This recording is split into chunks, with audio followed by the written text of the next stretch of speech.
प्रिय बंधु, अब हम संस्कृत व्याकरण के अंतर्गत वाच्य पढ़ेंगे। वाच्य की परिभाषा है वाक्य के कथन के प्रकार को वाच्य कहते हैं। वाक्य के कथन के प्रकार को वाच्य कहते हैं, अर्थात वाक्य को कैसे कहा जाता है, वाक्य को कैसे बोला जाता है, उस वाक्य के बोलने की विधि को ही हम वाच्य कहते हैं। संस्कृत में वाच्य 3 प्रकार के होते हैं: कर्तृवाच्य, कर्मवाच्य और भाववाच्य। संस्कृत में वाच्य के 3 भेद होते हैं: कर्तृवाच्य, कर्मवाच्य और भाववाच्य। अब तीनों को अलग अलग देखेंगे। सबसे पहले कर्तृवाच्य। तो इसका नियम है, कर्तृवाच्य में कर्ता में प्रथमा तथा कर्म में द्वितीया विभक्ति होती है। जो वाक्य कर्तृवाच्य में होता है उस वाक्य में कर्तृवाच्य, मतलब जो वाक्य कर्तृवाच्य का होता है उसमें वाक्य का जो कर्ता होता है वह प्रथमा विभक्ति का होता है और जो कर्म होता है उसमें द्वितीया विभक्ति होती है।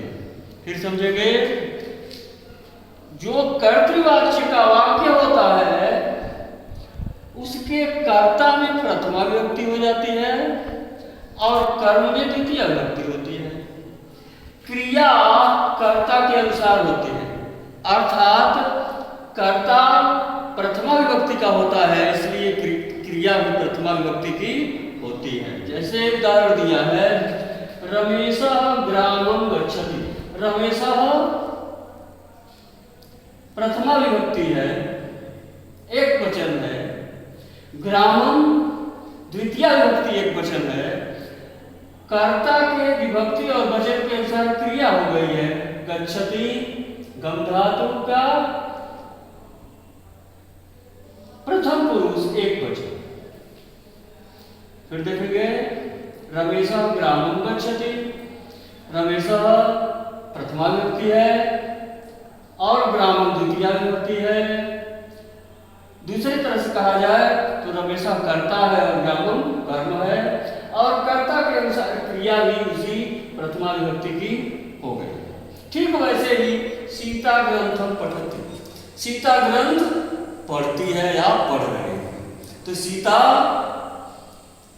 प्रथमा विभक्ति एक वचन का है, ग्रंथम द्वितीया विभक्ति का है और पठति प्रथमा विभक्ति एक वचन है।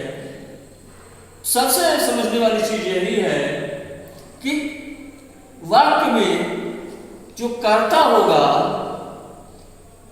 उसके अनुसार क्रिया होगी।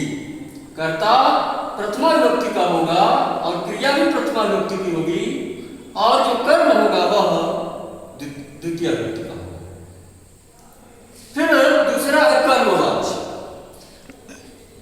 जो कर्मवाच्य का वाक्य होता है तो कर्मवाच्य में कर्ता में तृतीया विभक्ति होती है और कर्म में प्रथमा विभक्ति हो जाती है। कर्मवाच्य में कर्ता में तृतीया विभक्ति होती है और कर्म में प्रथमा विभक्ति होती है। क्रिया कर्म के अनुसार हो जाती है, इसमें कर्ता के अनुसार क्रिया नहीं होती है, कर्म के अनुसार क्रिया हो जाती है। जैसे देखेंगे, देवदत्तेन ग्रामः गम्यते। अब यह कर्मवाच्य का वाक्य है तो देवदत्तेन यह कर्ता है तो इसमें तृतीया विभक्ति है। देवदत्तेन इसमें तृतीया विभक्ति है, लेकिन कर्म जो है वह प्रथमा विभक्ति का हो गया है, ग्रामम। और कर्म के अनुसार ही क्रिया है, गम्यते माने एक वचन। फिर देख लेंगे, देवदत्तेन तृतीया विभक्ति अर्थात कर्ता में तृतीया विभक्ति हुई है क्योंकि यह कर्मवाच्य है। कर्म में प्रथमा विभक्ति है और कर्मवाच्य में क्रिया जो कर्म के अनुसार होगी, इसलिए क्रिया जो है वह प्रथमा विभक्ति की हो गई है। इसी तरह से सीतया ग्रंथः पठ्यते, सीता कर्ता है, इसमें तृतीया विभक्ति है। ग्रंथ कर्म है, इसमें प्रथमा विभक्ति है और क्रिया हो गई है कर्म के अनुसार। अब इसका अर्थ हो जाता है देवदत्तेन ग्रामः गम्यते, देवदत्त के द्वारा गांव जाया जाता है, सीता के द्वारा ग्रंथ पढ़ा जाता है या सीता के द्वारा ग्रंथ पढ़ा जा रहा है। अब तीसरा है भाववाच्य, इसकी परिभाषा है भाववाच्य में कर्ता में तृतीय विभक्ति होती है, भाववाच्य में भी कर्ता में तृतीय विभक्ति होती है। क्रिया का प्रयोग आत्मने पद के समान हो जाता है, क्रिया का प्रयोग आत्मने पद के समान हो जाता है। जैसे रामेण हस्यते, रामेण क्या है?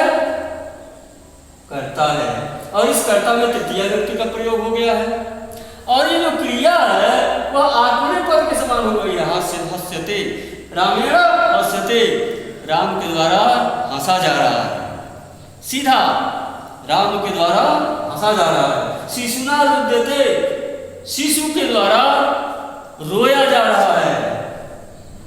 शिशुना कर्म है जो तृतीय विभक्ति में है, रुद्यते क्रिया है जो आत्मने पद में है। क्रिया जब पढ़ेंगे तो जानेंगे कि क्रिया आत्मने पदी होती है, क्रिया परस्मय पदी होती है। तो यहाँ आत्मने पद में इसका प्रयोग हुआ है। बहुत सरल यह प्रकरण है वाच्य परिवर्तन। इस वाच्य परिवर्तन को सुनकर, लिखकर, अभ्यास करके और तैयार करेंगे। ऐसे वाक्य आपको मिलते हैं, ऐसे वाक्य आप पढ़ते हैं, केवल ध्यान देने की जरूरत है। प्रिय भाई बहनों, इस प्रकार संक्षिप्त यह प्रकरण है वाच्य प्रकरण। वाच्य प्रकरण को इस अध्ययन के आधार पर हम तैयार करेंगे, लिखेंगे कॉपी में और उसका अभ्यास करेंगे।